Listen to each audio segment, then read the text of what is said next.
Hey, you there? All right, what's up, I'm man? good. I'm trying to get it on here on my computer. Down it. Yeah, there'll be a delay on the computer. You'll hear yourself, and All then right, let me just log off. Hang on. Boom. Uh, all right. How you guys doing? Sorry, I'm on my phone. so what's happening? You guys good? How you been? See, we got a good connection here. You have a connection? Yep. All right. How do I was really wanting to use my computer. Well, this will have to do. Yeah, Instagram, it only lets you do it with your phone. That's the terrible part. Right. Well, But we got you here, so that's good. I'm sorry it's an awkward. How's this? Yeah, that's cool. How are you guys, man? How you doing, Yes. Frank? Thank you for having me on your live Instagram. I appreciate that. No problem, man. Doing good, pretty good today. The weather's starting to finally warm up here in New York. It's been pretty cold. It's been like 50s, 59. I love that. I love that. Yeah. That's great. I So mean, you're in California still? yeah, born and raised, been here my whole life. It's actually been today's kind of overcast, which is beautiful, but it's been hot. Yep. It's been extremely hot.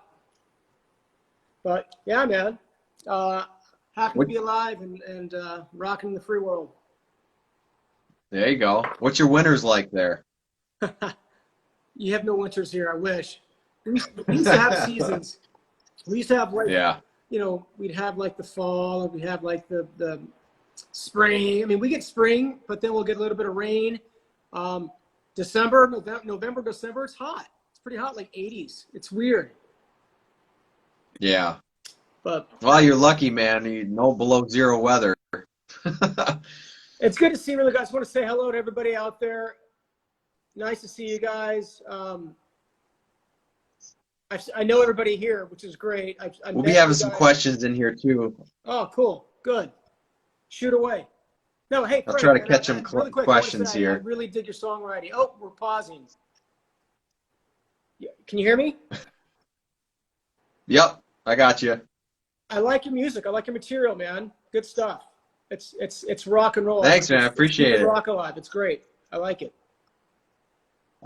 I think I sent you was the new music video, right? Yes. Yeah, you did. Hang on. Yeah. I got to sit a little bit. Hang on. This is uncomfortable. Yeah, this guy Robin, man, he's been in a lot of bands, a lot of ones I like. He's played with. Tell him who you played with, man. It's quite the list. Well, I mean, I think I started out. Well, a lot of I played with Hole for years. Live, the band Live, Daughtry for almost 4 years, 5 years, I think, which was amazing. I mean, Yeah. we were all kids and just like touring the world and just having a good time. It was great. Candlebox, Bauhaus, Peter Murphy. A lot of people know my first session when I was 17, 18 was recording with Kiss, Psycho Circus demos with Bruce Fairburn, rest in heaven, rest in peace. One of our Really? producers, yeah. It was How'd you land that gig for that young? just rehearsing in my rehearsal spot in Hollywood. It was called Cole Rehearsal, and like Rage rehearsed there, Pumpkin, or not Pumpkin, Chili Peppers, Green Day. It's just, I grew up there with my bands, just bands rehearsing there, all different bands. And yeah, just, I wasn't 17, 18. I'm going to say maybe 1920. What year is that? Yeah, 1920. Yeah. Wow. But it was cool. That must have been something else. It was Were they fun. good to you? Huh? I said, were they good to you? Oh yeah, it was just me, Paul, and Gene, and Nice. Bruce Fairburn, the producer. And yeah, we're just going over demos and recording stuff to a 4-track at the time, like just 4-track, like a couple mics, ideas, and just laying them down. It was fun. It was really cool. We got a question in the chat. Says, do you use drum triggers, dials, and what do you think of them? I dig them. I never used them. I think I used them. I went out with Theory of a Dead Man to help him out years and years and years ago, way before Daughtry, when I was playing with Daughtry. And that's the first time that the drummer they had at the time I was helping out had triggers, like those little D drum things, little red things. Yeah, they just clip on the side of the drum, right? Yes. And I mean, Yeah. drums are drums, man. But it's, you know, I don't ask questions. I just get up there and play the songs. And I mean, personally for me, I don't like using them when I do my own stuff. And whenever I'm touring with a band, I just want it to be all me and the hands and the drums. Real raw. The drums. All the. Yeah. I'm gonna try to. I wonder if I can like stick this somewhere. Ah. What I noticed with triggers is, I think why a lot of people like to use it is, for me anyways, it would be to layer the sound, Yeah. but they use it to replace the sound. See, I'm a fan of layering. So if you take both of them, because sometimes you might be in a club that lacks something. Oh yeah. So that trigger, there's the frequencies right there, and you'd be all set. But I don't know. I've never played with triggers. I have like a Alesis Strike Pro right now, and I've used the TD20s from Roland and stuff. But those are. I've never actually put triggers on a real drum set. No, I heard those. Those are cool. Those are cool. Do you like it now? Are you comfortable with using them? Yeah, the Alesis, man, I think it's better than the Roland. It has a lot better response to it. So let's talk about you. Your home recordings, because you have a lot of recordings. Where do you record these at, and who'd you do them with? Just my home studio, pretty much. Lester from the band Kelly Clarkson, he was in Pillar for a while. Yes. I've used him for a lot of years for drums. And It's not gonna work. Sorry. basically that's about the only thing that I kind of outsource now. And everything else I just piece together here. You know, Brian, I've worked with Brian on a couple stuff.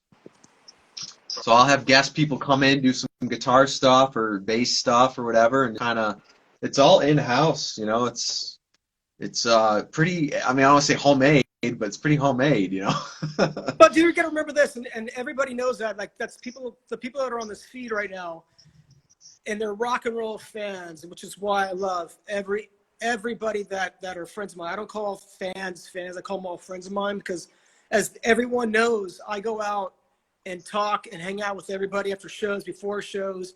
And it's like they know a good sound. They know a good song. They appreciate rock and roll when it's organic. Not that I don't appreciate programmed music. I mean, obviously, like I have Ableton right here that I work with. Yep. And yeah, I seen that video. I mean, I do stuff all the time, and I'm working with different artists all around the world, especially in Europe, because I'm giving my programmed drums on top of real drums. So that's what they want when I work with different artists and stuff. But that being said, you have to adapt these days, and being a musician, being a lover of the arts and music, you got to grow with it. And you can't be a dinosaur and go, no, I'm not going to like grow. I'm not going to like change with the times. Then you're just going to be an old fuddy-duddy, and you're just not going to I don't know. I want to enjoy life and enjoy music and travel. Yeah. And meet other. I would say with being drummers, you have to be very adaptable like that. Yeah. Because you're catering to the artists that want you to play. Absolutely. Personally, you think it's weird to say, like, somebody says, I just want programmed drums, when, for me, like, if you were to drum on a track of mine, I'd say I want the real thing, No, I don't ever get asked that. Just they'll say, hey man, can you integrate like for verses, kind of just put some cool, because I never use the drum samples from the machines. I always put my drum kit, all my samples. Yeah. I have like 15 different toms, 15 different kicks, snares. I put them in all the machines. So you're getting me, but then I'll put my drum kit in for a chorus. I mean, it's fun. It's fun to create and be innovative and think outside the box instead of everything controlling you. And like, no, I'm just going to do it this way. You got to grow with the times, man. You got to move, So, yeah. Yeah. You produce too. So you mentioned you produce artists too. Do you do that a lot, or? No, I mean, I do. I have and I do, but I like to songwrite and give my services. Producing as a whole, like it's a mess. I mean, especially when I don't like dealing with that. I like keeping it clean, simple, to the point. Like, come with the song. I'll help like guide it, give my 2 cents. Yeah. You either like it or not. If not, I'm still gonna record your drums. I mean, it's yeah, but no, all my friends are producers, and in Los Angeles, everybody on your corner is a producer. So it's like, I don't need to do that. I want to focus on what I do and what I do best. Yeah. Yep. No, I hear you. Yeah, it's probably a lot harder somebody coming in with or no vision at all, or you're just not sure of the vision, you know, and then it's your job to throw it together, and then Yeah. it's definitely harder. It's easier to say, you know, I got a track, this is where I'm going, can you help me with it? And let's rock it. You know, that's something totally different. I'm gonna grab some Um, coffee. in my area, I deal with that a little bit more. Let's grab some Coffee? coffee. There you go. I am not a coffee drinker. I just drink water or whatever. I drink water all the time, man.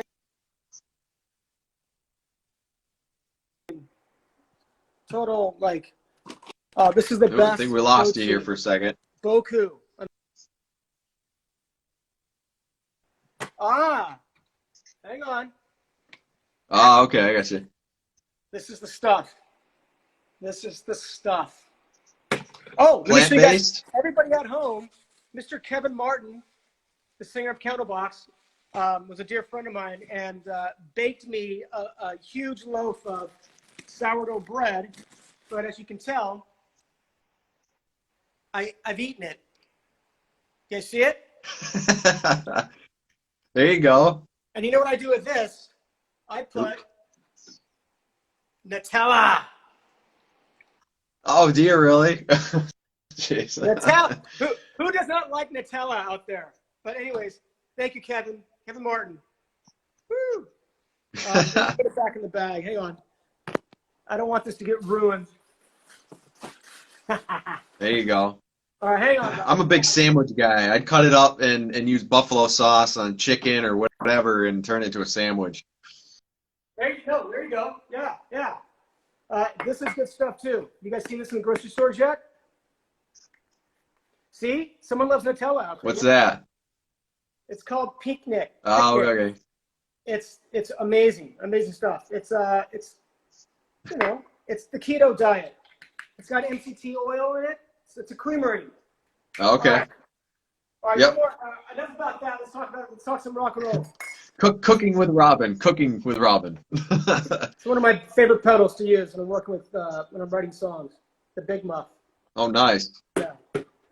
So what did you have? I mean, obviously you're probably endorsed by a drum brand, but is there a favorite brand maybe besides the brand you use, or is that your favorite? I've been with Pork Pie drums ever since like 96, 97. They're just they sound great. They're the best drums that I actually played, but that is just biased to everybody. Everyone has their own opinion on drums, but I mean, they never steered me wrong. I recorded a lot of records, and a lot of records have done really well, and I've used those drums, and the producers always loved those drums. I mean, a particular story, rest in peace, was a producer friend of mine named Jerry Finn, who did all the Green Day. He did, oh my God, AFI, Offspring, and he passed away a while ago. And I remember we were out the Sound City recording one of my first bands in 98, I think. And he actually came in to mix the album. We had Matt Hyde produce it. Joe Barisi and Matt Hyde were working the album, and we had it mixed at the Village. And Jerry Finn was like, "These are the best drums ever." And I said, he was like, "Hey, Robin, what do you use?" Pork Pie. And he goes, "Oh my God, those are the best drums." He goes, "They're my favorite." He goes, "No wonder these drums, like there was no sampling, nothing on the drums. We recorded the tape." And, you know, I mean, and Jerry Finn, to give the thumbs up and, you know, and salute the flag of Pork Pie, you know, to me, I was like, all right, I'm doing something right, because he would know, you know, he's worked with everybody, Blink-182. But yeah, Pork Pie drums I've been with forever. I have a personal relationship with Bill Denimore and everybody there. Every time I need a kit for a TV show or a tour, he makes it. And you can't, I don't know, you can't have anything bad to say about that, or have the heart to switch. I mean, it's not even about that. To me, they're the best. So pork pie drums. Everybody who knows me, they know I play pork pie drums.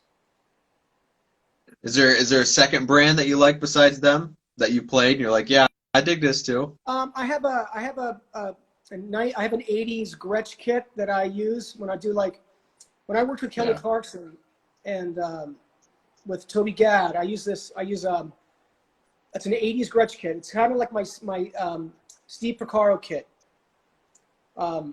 Yeah. No, Jeff Porcaro. Excuse me, Jeff Porcaro kit, and it's awesome. It sounds really good, and I mean, dude, honestly, and even when I go do a session, there'll be another drum cartridge company that will have another kit in there, and it's whatever the engineer wants to use, or at the time, if I go and replace a drummer, it's whatever the drummer is using in that band, and it doesn't matter, dude. It's all in the feel in your hands. It's like a guitar player. Yeah. It's in your hands, right?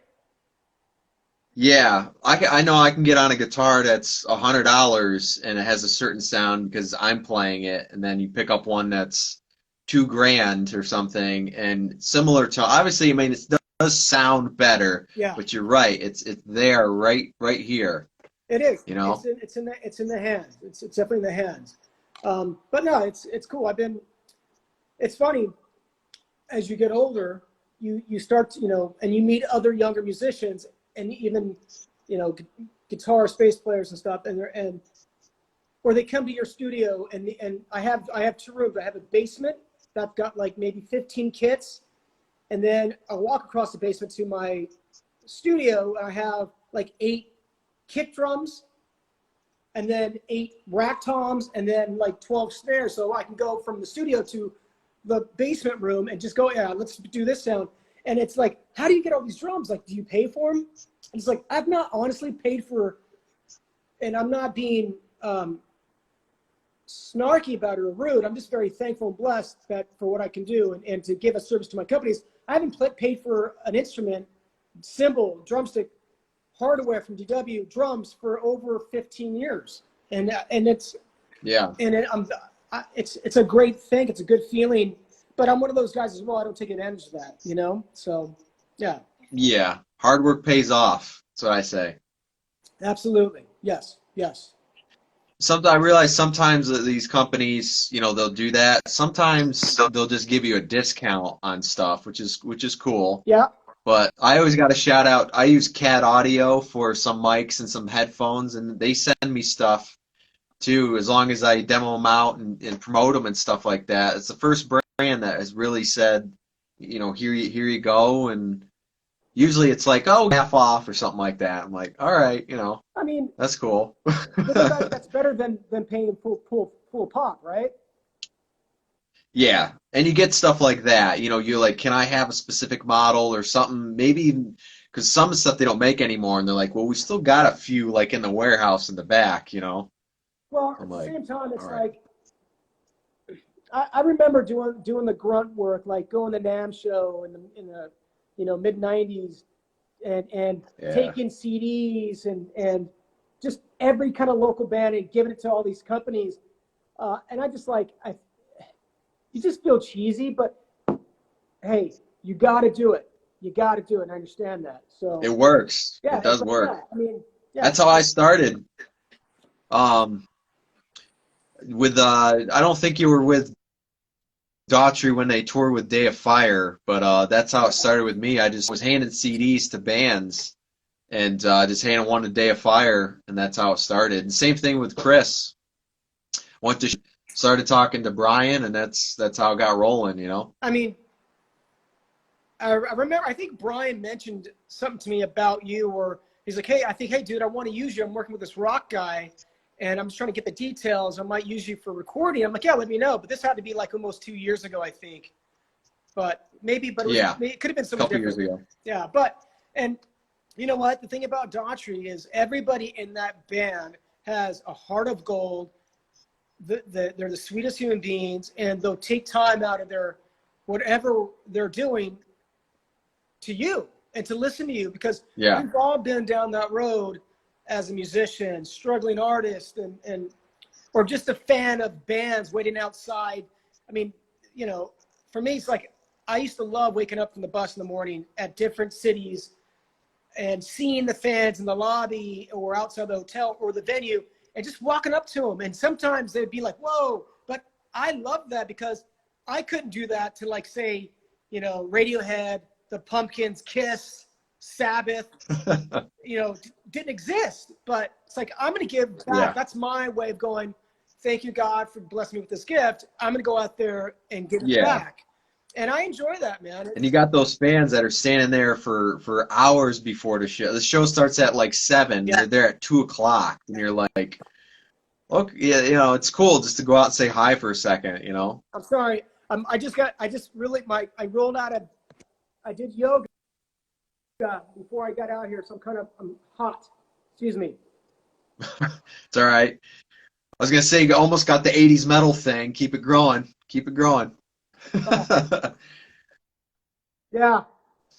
Ozzy, yeah. Do you like any of the 80s stuff? I was gonna ask you what you like what you like personally. Like, is it more 70s rock or 80s? No, man, I like it all. I mean, I grew up with, like, I'm from Los Angeles, so I grew up listening to the punk scene, and my older sisters were into the Germs, and godly, just, you know, all of it, you know, and then they were into Susie and the Banshees and Bauhaus, and like, my parents were into, like, 70s soft rock, from the Eagles to Fleetwood Mac to Linda Ronstadt. So Yeah. I grew up listening to, we were a musical family, like, just listening to music on weekends. We'd get up, my dad would crank the music.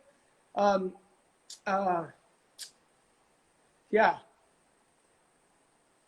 But That yeah, sounds nice. yeah, man, it was cool. It's good My time. dad always he got me into like Def Leppard. I kind of got into the Metallica and the Ozzy stuff myself, but he was a little bit more like that. He likes Steely Dan, Love Steely Dan. a little bit different than I do, but I love I'm Steely glad Dan. like a guy at his work gave him a Christian rock CD because Day of Fire was the first Christian rock band I ever listened to because at the time I was like, Christian rock can be heavy, it could be cool. Like, what are you talking about? You know, and I listened to that CD, and that's why I was like, all right. And then I got into Pillar. Yeah. There's a good band called Decipher Down that Yes. came out that's really heavy. Well, a lot of people Red. don't know. Yeah, everybody knows Red. I mean, dude, Christian rock is, I've always loved Christian rock. Hey, I am a Christian. I'm here because of God and Jesus Christ has blessed me and all that. It doesn't matter of what level of success, you're blessed no matter what. And that's all you have to make of it. But my first band I actually played with and toured was Mercy Me. A lot of people don't know that. Yep. Chris knows that. Daughtry guys know that because Bart, the singer, reached out to Chris. He goes, dude, are you playing with Rob and Diaz? And Chris is like, yeah. He goes, we took him out in a van. I was visiting my dad. Dude, it was weird. My dad, he moved to Oklahoma from Los Angeles for his job from GM, General Motors. And I would go visit my dad in the summertime. And I attended church out there.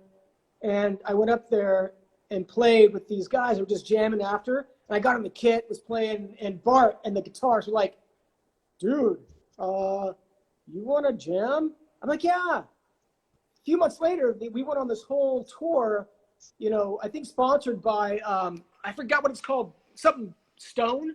It's a huge company, something Brookstone or Stone. Oh, Tread. What? Like is that a tire company? No, the tire no, company? it's a Christian.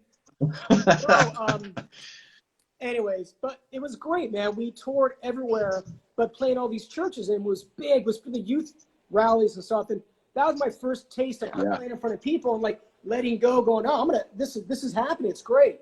And then I finished that and went back to LA. Summer was over, and then those guys recorded an album, and it was everywhere on radio. I'm like, oh my God, I know those guys. It was awesome. It was awesome.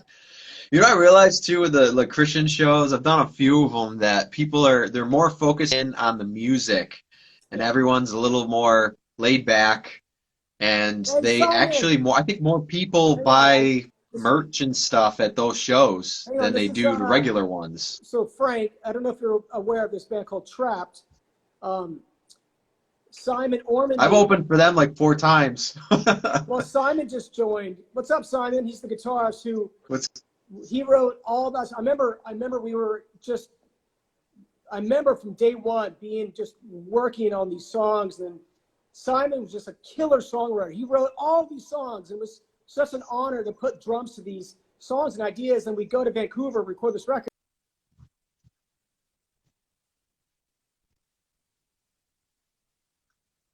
Hope you're well, dude. Amazing guitarist. What's up, man? Ripping guitarist. And his family, I remember, took me in. We would drive up north to work on songs and rehearse, and his family were just so amazing. Anyways, I haven't seen Simon or talked to Simon in a long time. Hang on. I'll show you guys something. Hang on. Yeah, it was funny. Trap was almost one of the first bands I opened for. Past 6 years, I've opened for maybe like 4 times up here. Them and Fuel. I played with Fuel like 4 or 5 times. Oh, that's cool, dude. So Simon might remember you. So this is. You know what? These are the Trap plaques we got. This one is. Yeah, maybe. This one's gold, the gold one, when it went 500,000. And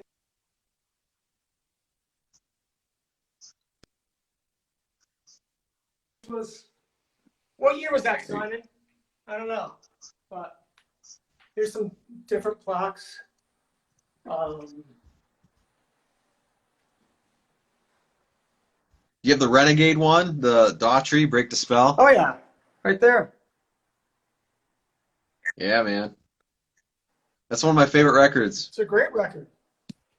I just got this one sent to me the other day. This was, I don't know what album that was from Hinder, but, and then I got like, I have to go to my dad's home. My dad just passed away a couple of days ago, and he's got maybe like 8 of my plaques I got to go pick up. Oh, damn. I'm sorry to hear about that. It's all right. You know, it's all right. He's up in heaven with my mom, so it's all good. How old was he? 77. He had congestive heart failure, and he had Alzheimer's and dementia. He lived a good life. Oh, geez. Yeah. Thank you, though. I always say if you got to go quick, you know? Yeah. Thank you, Laura. Thank you, everyone. But, yeah, I mean, I'm glad. That's great, Fred, because you got to, like I told you on the phone, we were speaking. Thank you, Simon. I remember speaking to you in the car. It was like, dude, you hustle. You really do hustle, Frank. It's a good thing, because you've opened up for a lot of bands. Thanks, man. And the thing about you got to maintain relationships with singers of the bands like you have. You just gotta maintain relationships to keep you going. And that's the thing. And you're not. The thing about you're very talented and you're not threatening. And that's the thing. And unfortunately, in this business, man, there's too much ego in this business. And when anybody has any talent, people get scared of that. It's like we have to embrace and lift each other up and celebrate and help one another out, man. It's like. Yeah. I've never been that way. That ever since I was a kid, because I saw those way back in high school of those kids in those bands saying like, well, I'm the singer of this band, and they'd walk around cool and all that. And I was always the one I felt like was a little bit behind that kind of wanted to be cool but do my own thing. Yeah. And my parents always used to say, if they go down a straight road and that's what they want to do, you go around that. Might take a little bit longer, but it's worth it, No, it is worth it because, man, you have nothing to prove to nobody but yourself. And if you go through life worrying and wondering what people think of you, you failed. And it's like, for me, I don't have the word competition in my vocabulary in my life. I don't believe in competition. Once you think competition, oh my God, I got to do this, or he's doing that. Why am I not doing that? You've already failed. There's more like when I mentor musicians and drummers and stuff, they always say, dude, how do you get these records and how do you get these calls for these gigs? I want it. I expect it. This is what I do. I'm the best at it. You put the energy out there. That's what I always say too. And I'm not scared to go shake a hand, to go say hello, to make a phone call, because I'm confident enough who I am that's the power in me that he's bestowed in me. And I'm sorry if Yeah. people take it, misjudge it for, you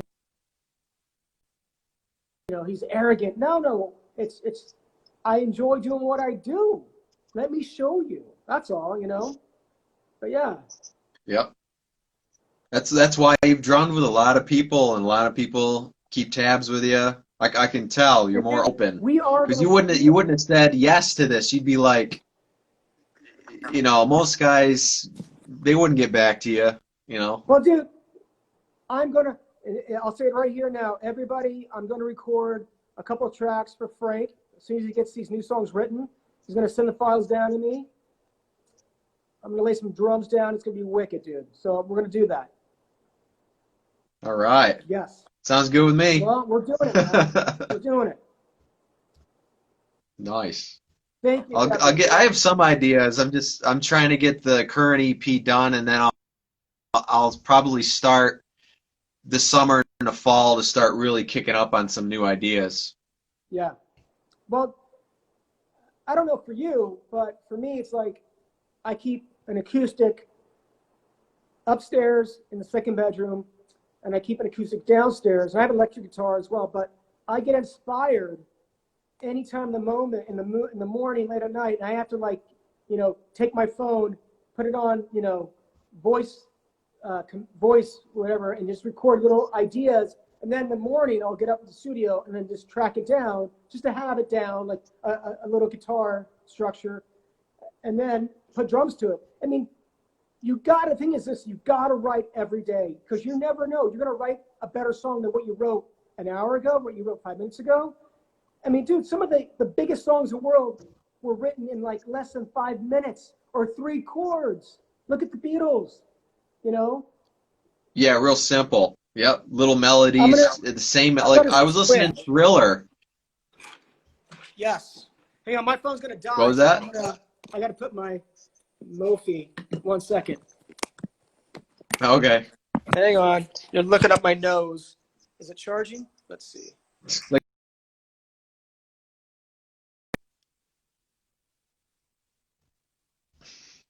he'll be back, folks.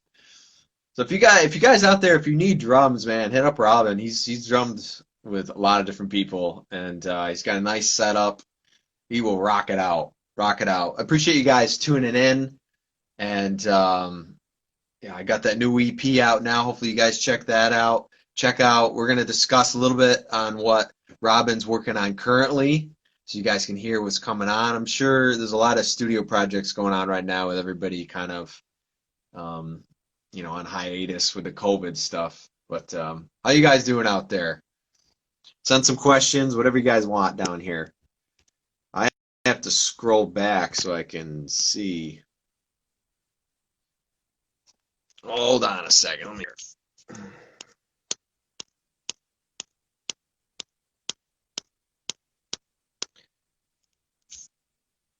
All right. Yep, that's gonna invite you back in. There we go.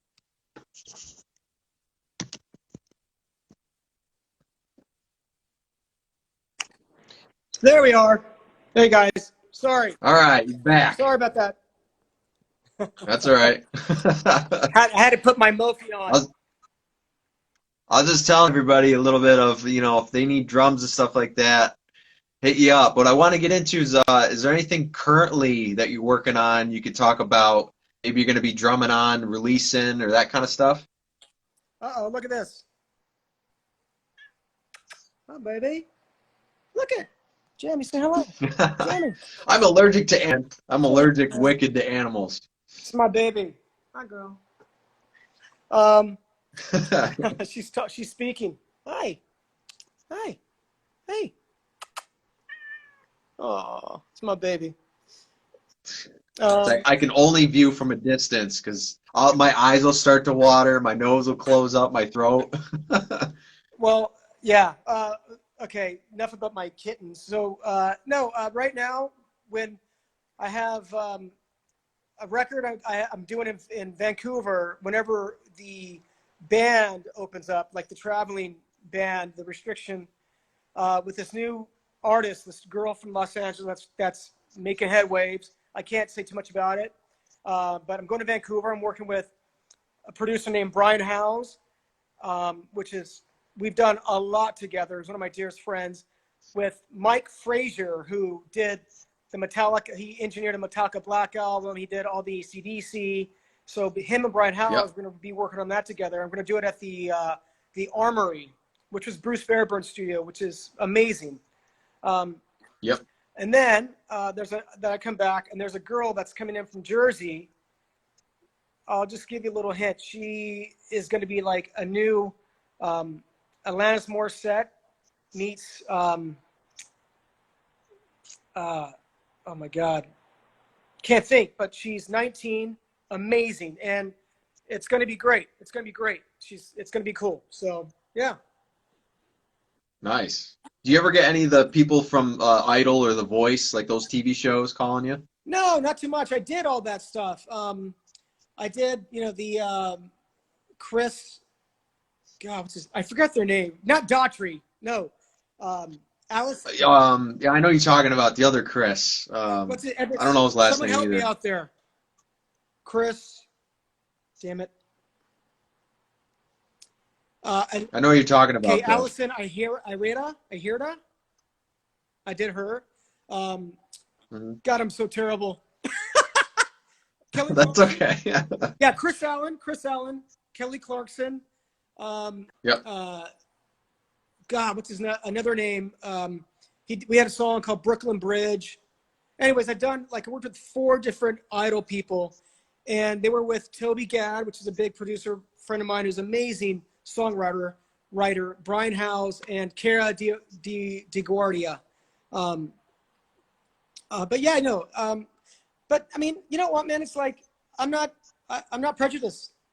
Whoever wants to record, I work with. And there's my buddy Clay right there, Clay the Villain. We just recorded recorded a handful of records, but he's one of the biggest unknown, amazing producer, but he's coming up and going. Hey, Clay, Clay, you should meet Frank. You guys have the same love and music. Definitely. What kind of styles? What kind of style is he? Dude, he's a ripping guitarist. He writes from pop to rock to metal, progressive. We're working on a record right now with a band called the Hops. Okay. They're from Australia. It's kind of like a new AC/DC. It's amazing. We're almost done. The drums are done, but now it's in mix mode. Yeah. Yep. Yeah. That's cool. So everyone, check Yeah, out I always like talking to different producers and stuff. Then we end up talking gear talk. I mean, yeah. I like learning too. That's another reason why. This whole interview series kind of started in boredom because there wasn't a lot to do, and I was like, well, some people I know fans of mine and stuff be interested in hearing some from these guys, and for me too, I'm interested in learning more, especially from the mixer producer end. So that's kind of getting into that a little bit more, I mean, man, it's fascinating. And it's what's great about these days now for everybody is YouTube is such a learning. YouTube is your teacher now. YouTube is your tutorial. YouTube is where you learn everything now. It's like you can learn songs now by people showing you the chords, and you can learn Pro Tools. You can learn, for me, I switched from Pro Tools to Luna, which is from UA Audio, Universal Audio, and it takes you step by step on using it. And it's amazing. It's insane, but yeah, there's no stopping. What I say, what I say with beginner, guitarists, anybody out there, drummers, bass players, when they're looking up those YouTube videos, don't just watch one guy, because sometimes, not necessarily they're wrong, they have even me, I teach in a certain style. If you learn from, say, 5 people at once, you'll see similarities, and those similarities are what you want to learn and glue together. Yes. Yeah. Then make up your own, I mean, dude, because I've seen there's a lot of different ways of playing the same song, and some people play the chord this way, they play it that way, I mean, a good example is look at Kurt Cobain. His songs were so simple, and when you saw him do an acoustic version to a live version or different shows, the chords were different. And it's only Yeah. because there's so many different ways you can play a chord. And that's what's great about music is like there's no set way. It's conveying and having conviction. How I mean, and what's good about Kurt is he knew how to. And I didn't know him at all. I'm not. People are gonna like ridicule me for this, but you're a fan. We we have respect for him. I mean, and plus, when I played with Courtney Love for a couple of years, I've heard all the stories, and I'm thankful for those stories and letting her have me come in and invite me into these stories. But it's how he conveyed his songwriting to you. It's how his emotion was and his feeling, and like he could convey to you from one person in front of him to a mass of an arena. I mean, that's the difference with a real musician and someone just like timid and scared. Like there was no, Kurt Cobain was insecure in a way, but when he played his guitar, that's how he hit, and that's how he felt. So, when he stood in front of 10 people or 10,000 people that he was who he was. Yeah. I think you could tell the real performer that way. They have that. Like I say, it's like you just gotta play. You gotta be you. Just because there's 10 people there doesn't mean like, I'm just gonna do this. Yeah. Those 10 people. I've had situations like that, and one person in the audience owns a bar, and then they want you to play at their bar. Yes. And then all of a sudden you're playing for more people. That's how it works out. So you never know. You never know out there. I just sent a little message. Mini Diaz? I just said thank you everyone for being on here. Yeah, folks, if you got any last minute questions, feel free. We got a few minutes left. Yeah, Put them in there. We're away. live on a lot of platforms. Let's ask and we'll be on YouTube and a bunch of places after. Yeah, I don't do this normally, so let's ask some questions. I mean, it's yeah. You'll see some after too. I know some people are at work right now. They said they're going to watch it after, so you'll see comments. Andrea, what's up? I'm sure she's got a comment. Let's do it. Let's hear. See you, Laura. I might teach guitar lessons to Laura. You should. You're a great teacher. You're a great guitarist. Everybody get lessons from my friend Frankie. He's great. And he's got an unresistible, good-looking face to look at, too. my left side. My left side. That baby skin. That baby skin. Yeah. The Elvis baby skin going on there. All right, so I guess we don't have any questions. All right. Oh, wait. Who was my favorite band? Give it a second. With? Here we go. My favorite band to play with from Andrea was, I think I'm going to say, my favorite band to play with was OAR, to go out and tour with them. But then if you want to ask me my favorite artist to play with was either Billy Corgan or Chris Cornell. And it's a hard toss between those two. With Cornell and Corgan, I was just in the studio recording with them. But OAR, that band is like, they don't do songs like off the album. It's like, it's a long, they want to run their songs and have different avenues with them, and it's so fun to play those songs with OAR. And change it up. Everybody in that band is awesome. I love Mark, Richard, all those guys. Awesome, amazing musicians and human beings. One person asked, "Do you like to sing? Do you actually like to sing?" That's what she said. I do.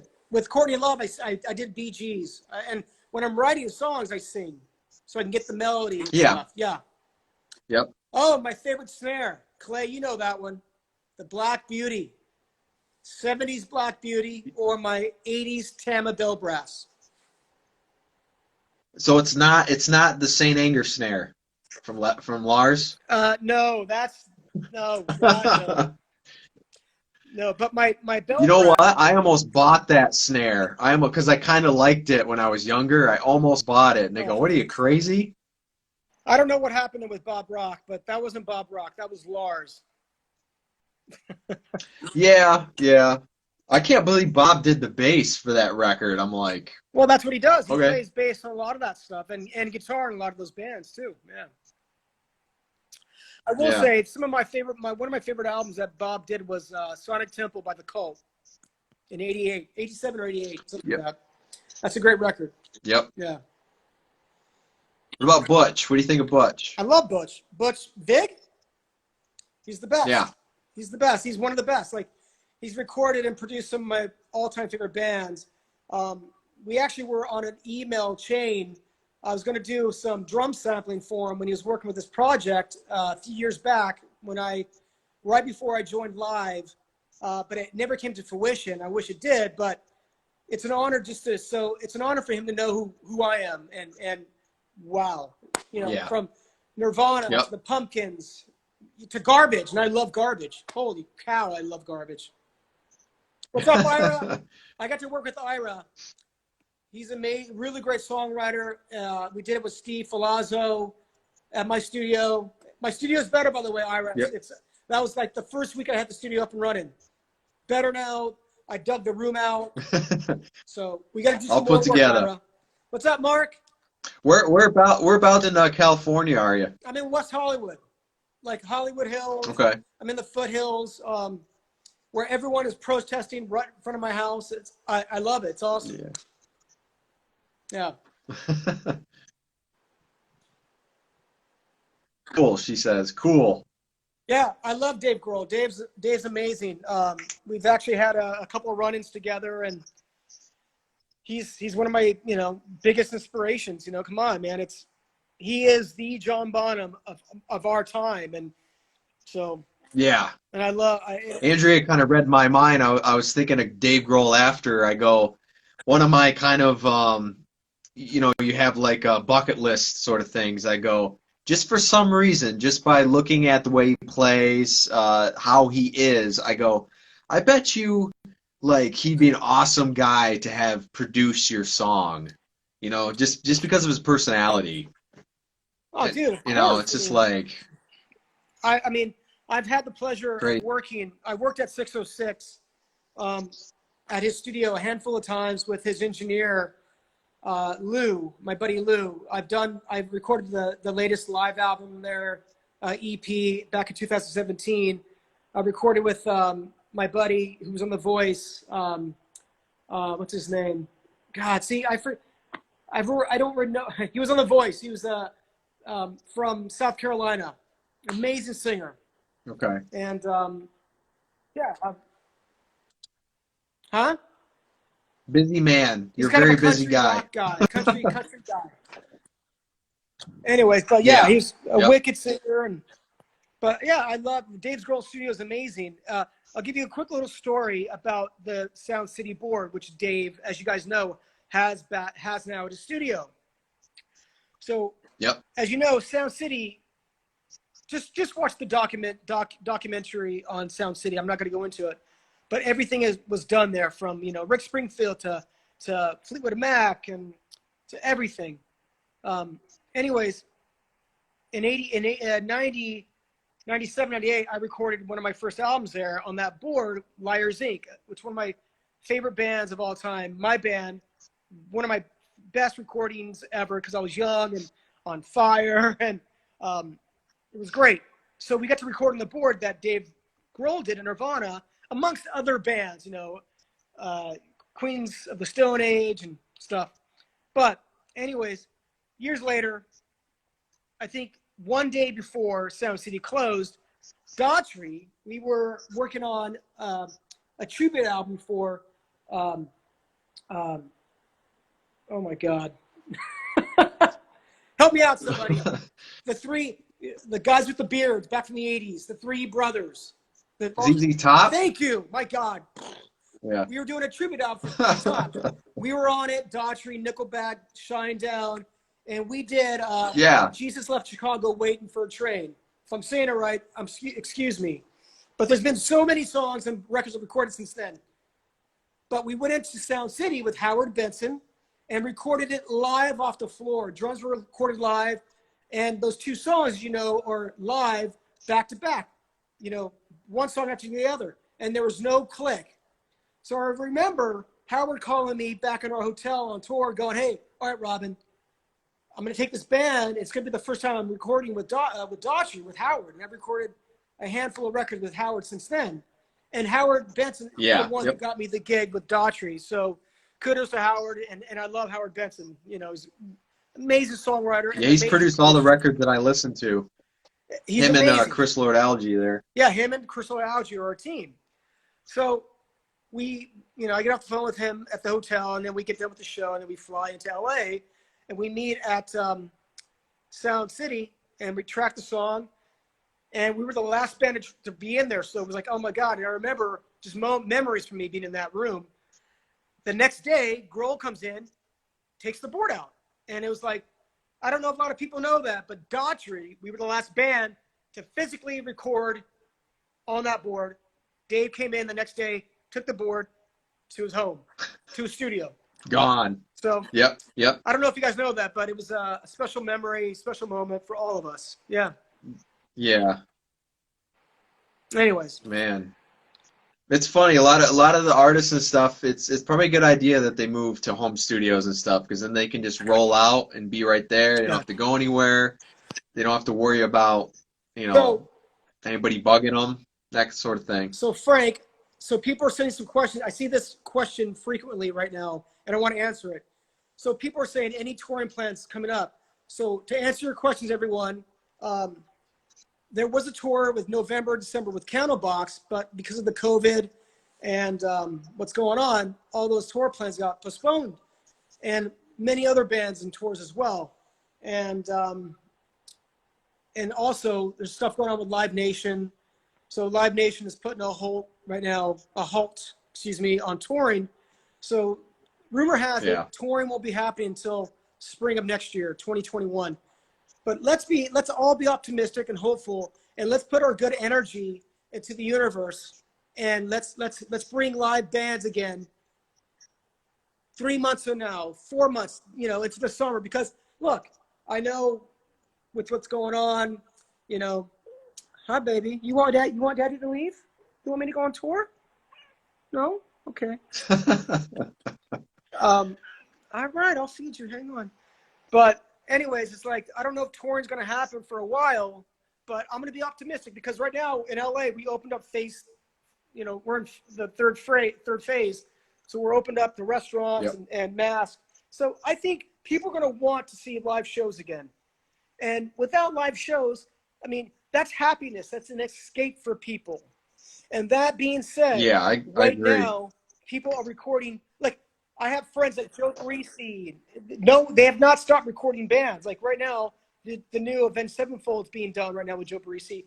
Bands are recording. And I mean, like, I'm nonstop recording in my studio with singers, and I'm talking to the labels. I'm talking to A&R people, because we are going to come out and tour. So, hey, Sherry. I love you, Sherry Wong. That's my wife. Sherry Wong used to date Robert Plant. I don't know if you guys know that, but she dated Robert Plant for a while. So, damn. Sherry Wong is fucking on fire, like my wife. Gorgeous woman. And she has two beautiful daughters, a son and a daughter, beautiful kids, and her husband Dave is a good friend of mine, motocross dude, big old buff dude. He was an ex-model. Damn it. You tall model guys, I hate it. I'm just a short, long hair hippie rocker drummer. Perfect for drumming. Yeah. Perfect. But no, anyways, it's like, we will tour again, guys. And like right now, I mean, like, if I'm recording every day. So anybody who wants to record, you got to hit me up. And I understand there's times with money. Yep. I'm not going to be that label guy who's going to go, no, I know, frankly. I don't mean to cut you off, but I guess there's 19 seconds left to this, and it's going to stop. Anyways. So thanks, guys, very much for tuning in. We'll do this again, all right? We'll talk more. I appreciate it, man. Thank you, Frank. 8 seconds. All right. I love you guys. Thank you guys very much. Frank?